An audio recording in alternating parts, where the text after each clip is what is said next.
Elric's cry. Hissing sounds from hibernating pods echoed throughout the valley as the beasts began fueling humanity's ancient wars thousands of years ago, before the suits forced humanity to disarm man. Now they wake up with old grudges, empty tanks, idling machines, and no fighters, complained the typical water group, Dennis Walker, returning to a foreign capital from a weekly reconnaissance. A former member of the Marine team, Dennis lives alone in the desert and is now searching for supplies and intelligence from the Swan outpost.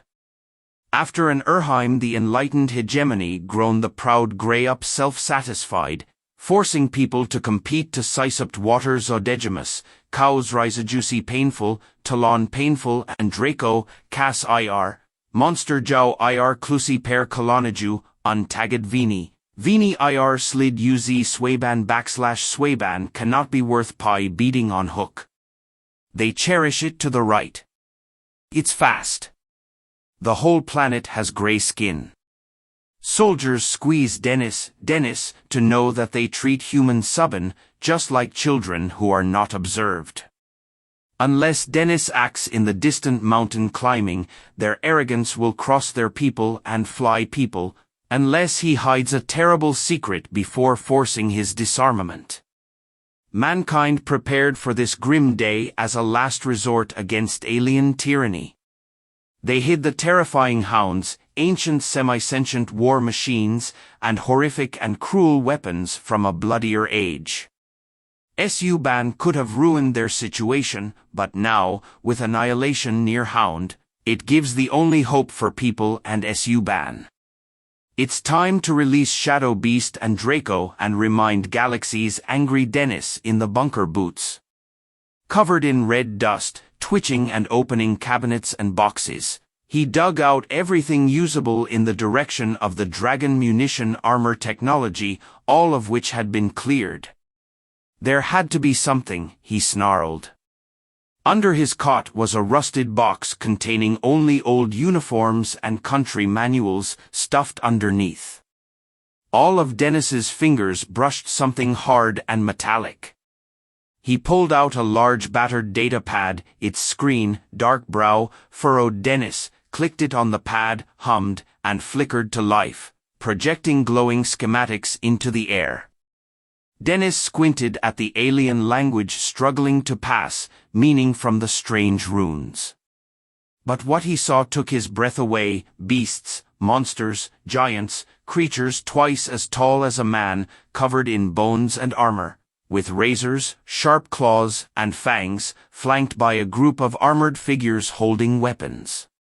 At the top, the massive creatures, war beasts, and Dennis whispered eyes, scanning the text used by mankind's first space explorers.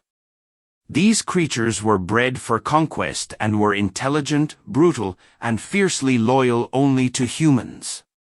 The text goes on to describe how the wild animals became a perfect war machine with their help, and the whole world was brought together to heal the domination of alien species, but they were wild and untamable. As human technology advanced, the war beasts were deemed obsolete and too chaotic to be useful and were put to rest and sent into the void. Dennis was breathing in a timely manner, but under the flashing light, the star card, the old Astron Figuration data pointed to the people's path, through the Dennis Master, and his knowledge took the chart. He has an idea, an impossible idea, of despair. He could find them and wake them. The war beasts were sleeping, waiting for their master's return. They can brutally defend the ground and push the reptilian claws aside. I can save them. Dennis snarled with a temper of determination. I can save everyone. The man stood and stuffed the data pad into his pack, along with a few meager supplies. This is what he needs. He is a marine body and has a lot of war. There are beasts out there. He just had to find them. Dennis went to the door of the bunker. Looking out at the desert, with Susaka City shining in the distance and its towers sticking out like accusing fingers, the gray bastards probably thought he was just an armed hermit, a wild animal. Out of mercy, they were allowed to stay. Now, humanity will be their salvation. The irony that burns is almost the same as the sun, and the stupid boiling Dennis is more spitting on the beach.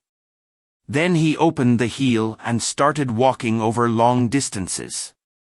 The geometric pattern of the rock surface is clearly decorated with human design, not Suaben's smooth and organic building. This was it. At the data pad's final coordinates, the sailor approached the door and activated his suit's sensors. Strange energy readings pulsed from within, growing stronger with each step. The door model is not only decorative. They visit. Case Dennis ran a finger along the grooves and felt a spark of recognition. An echo of ancestral memories flowed into his mind with an influx of hydraulics. The door opened to reveal an open tunnel. The smoky air wafted out with the smell of metal and ozone.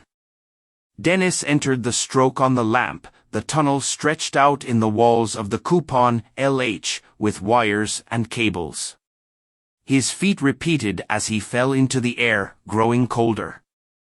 After a few minutes, the tunnel opened into a large chamber. Dennis's jaw dropped with row after row of stasis.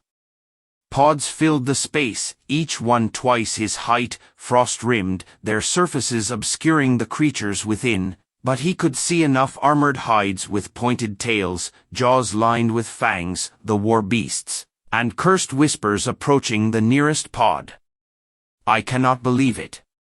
They really? His boots went for a walk, a warning, a crying red light, and a prepared squat rifle in the melancholy Dennis curse. But there was no automatic protection or robot protection, but the holographic diagram blinked. Before, she was a man who wore old military uniforms. His features were chiseled and hard, his medals gleamed on his chest, and his eyes were haunted. Look, I am General Marcus, creator of the Steel War Beast, the hologram said, his voice crackling through the static. If you see it, you have discovered humanity's darkest secret. The beasts of war were our greatest weapon, but also our greatest shame. The general's image flickered, changing to reveal scenes of carnage. Massive creatures rampaging across battlefields and tearing through enemy lines, worlds burning under their claws. They were too wild and unpredictable. We couldn't control them, so we locked them here to forget them. To keep the galaxy safe. His expression reappeared on Steele's face. Seriously, whoever you are, I am asking you to leave this place. Putting war beasts to sleep would be too powerful and scary. They will destroy everything. Don't drop them. The holographic diagram gradually disappeared, which made Dennis silent. He was looking at the pods running the war. Yes, the beasts were dangerous, but so were the Dracos, and right now the Sueon needed a dangerous weapon. Dennis moved his chin closer to the nearest pod. He placed his palm on the ancient code control panel that flashed in his mind and let out a hissing sound of pressure release. The bellows opened a massive shape that tumbled out and shaken the ground as it landed razor-sharp claws, hollowed the floor, and had a spiked tail that swirled. The creature rose to its full height to tower over Dennis, and its armored head swung against his yellow eyes. Blazing Dennis stood, his earth heart beating. He stretched out his hand and spoke the words from his heart. He didn't know it was easy. He whispered in the ancient language, "Relax, I'm a friend now, and I'm here to help the war beast." The war beast roared like metal rubbing, but it didn't attack.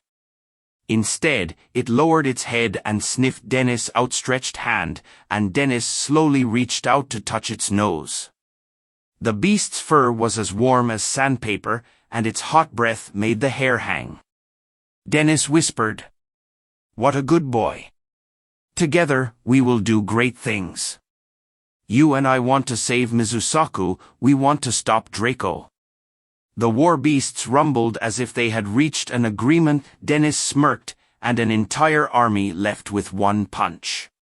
He moves on to the next pod and repeats the process. One by one, the animals appeared, filling the room with their size and roar, but they did not attack. They gathered around Dennis, waving his hand and resting their heads on their chests. They knew him madly. They knew that he recognized him as their kinsman, his lord, and the one who would lead them to glory. Dennis once again looked at his new army's breasts with harsh pride. You are beautiful, fucking. When Dennis and the awakened warfare competed with Su-Ban, he screamed and responded to his voice in the room. A hell-like scene began in front of them. When Draco's militant streets fell on the streets, the soldiers were violently fired, and the flame was blown from the broken tower, but their defender was crumpled. Shocks, Dennis, order in the investigation. He trembled, he shook orders, he roared, he screamed. War beasts with an ancient tongue. As the smaller, faster beasts peeled off along the perimeter of the capital to flank the enemy, Dennis spurred his own mountain climb forward. The beasts clawed the ground behind him, and the other massive war beasts trumpeted their battle cries. They charged right into the middle of the battle, crushing the terrified Draco as their massive Dennis fired from above with his scoped rifle. His mount, Plasma, gallops and weaves a deadly line of defense through enemy ranks. His war broke the armor's body under his feet, whipped his tail, and made the corpse surprisingly break. Draco fell to heavy beings. They spat curses in their harsh tongues, bringing heavier weapons to bear. A cannon blast tore a hole in a war beast's shoulder, but the wound sealed itself in seconds. A foreign soldier removed the rifle from the face of another animal. The flashing curvature caused the eyes to be gray and skin on the skin. In the battle pressed in the alley, the Draco entangled the Draco, them and them, them and them. They wrapped the leaves, dripping green against their leaves, dripping green, and dripping a little girl crying on the mother's hand. The monsters rose like an impenetrable wall of muscle and bone, pulsing, clawing at skin, and clawing at flesh. They used their bodies to safely shield the helpless aliens, and Waterbane watched in awe as the man and his beast bled to death for them. They shared that they were afraid of those who focused on furious determination, defended the city, and expelled Suaban's father. He exclaimed that he grabbed the fallen soldier, the gun, and opened the fire. All around them, civilians took up arms and fought alongside their unexpected saviors. They fell upon the Draco with sticks and took their weapons. A relentless grey wave caught between the vengeful mob and the beasts of war that the attackers eventually used. The combined forces pushed the Draco back down the street, where the bloody street piles of mangrove bodies marked their retreat. Dennis fought his way to the top, disappearing into the rock of the butcher's drain. By the end of the clip, victory was so close. If they can do that, they can win. Then the sky changed. As the Draco warship fell from the cloud, the huge craft and the broken spiral weapon fell from its side, the cabin yawning, banging, dull, and the sleeping fresh enemy Dennis cursed his neck.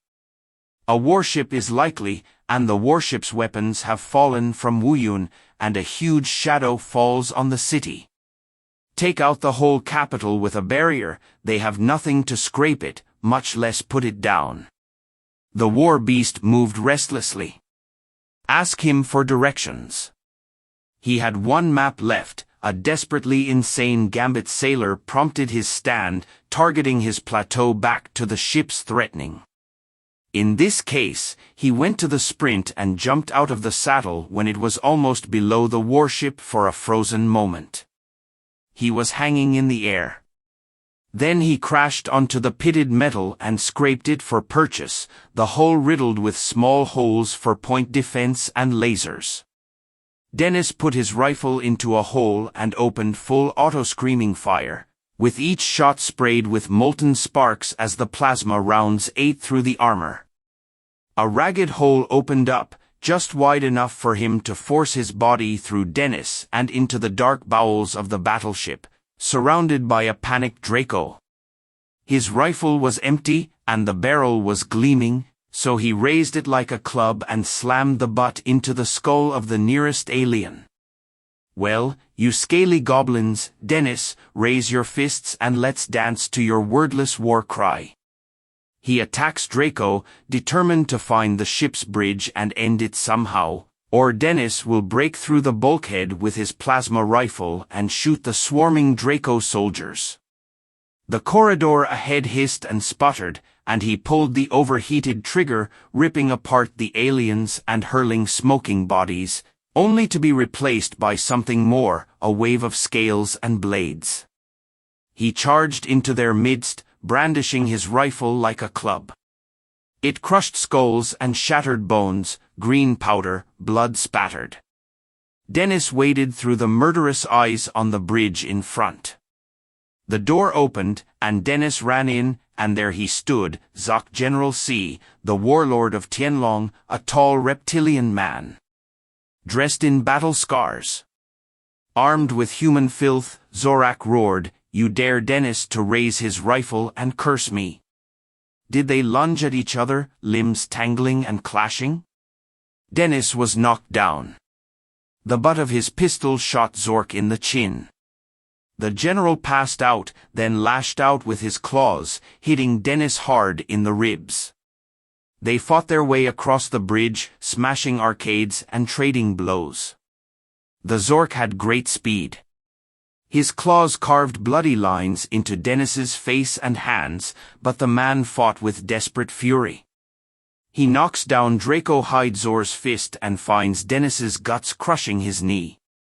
His nose was filled with blood, and Zox was drooling over his reptilian lips, grinning.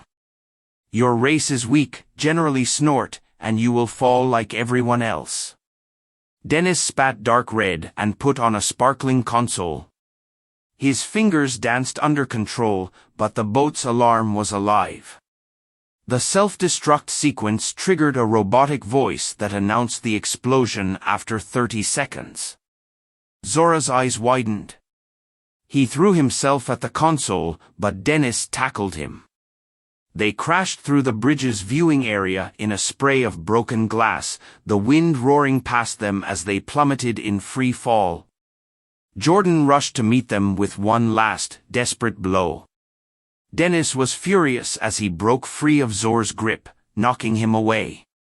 Draco's warlord hit the pavement with a nasty crunch and emerged into a miniature sun high above his warship.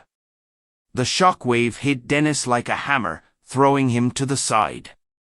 He hit the roof of a nearby building and continued to fall, floor after floor. By the time he reached the bottom and the darkness took him away, he was swimming in a sea of pain, barely even remotely conscious. He heard cheering whistles, hydraulics scraping human feet on debris, and a roaring voice that sounded like it was coming from our underwater stop. Now the doctor's hand makes it impossible for his figure to be soft. Dennis believed he was raised.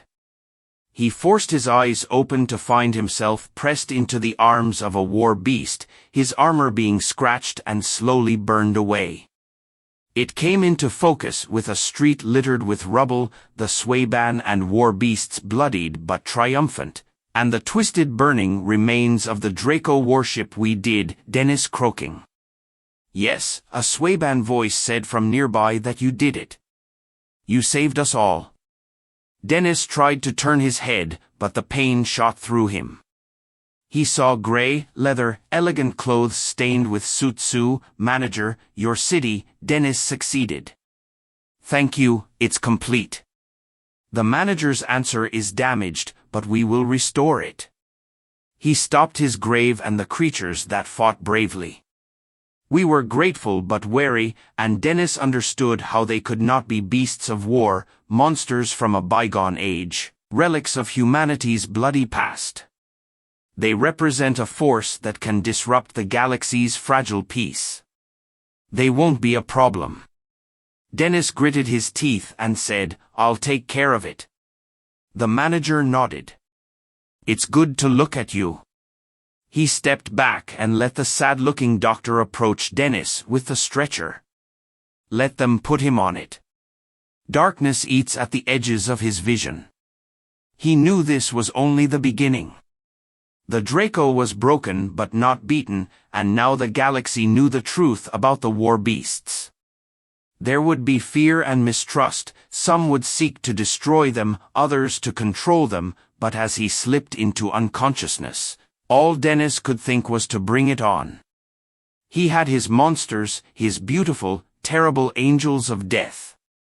Together, they will face everything Mizusaka and humanity face. The theory took Dennis away, the beasts of war marching in lockstep around him, broken and battered but undefeated, bound by blood and battle, and as they walked through the ruined streets, the sun had gone low, painting the shattered city like smoke from fire. The shadow stabbed Dennis in the nose, mixed with the smell of coppery blood, and every breath hurt his broken ribs, but he was still alive. Miraculously, he and his monster survived.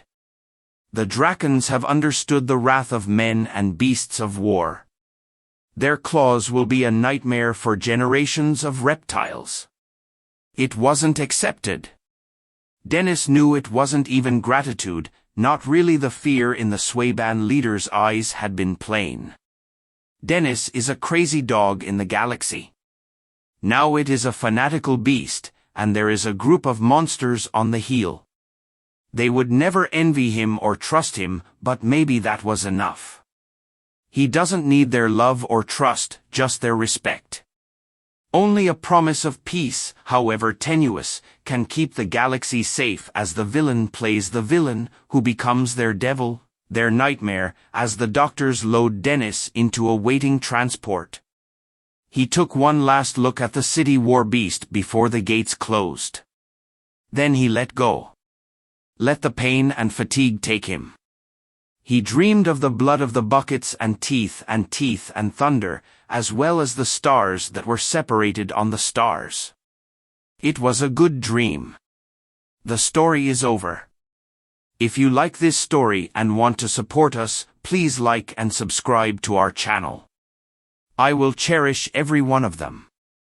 Thank you for your time.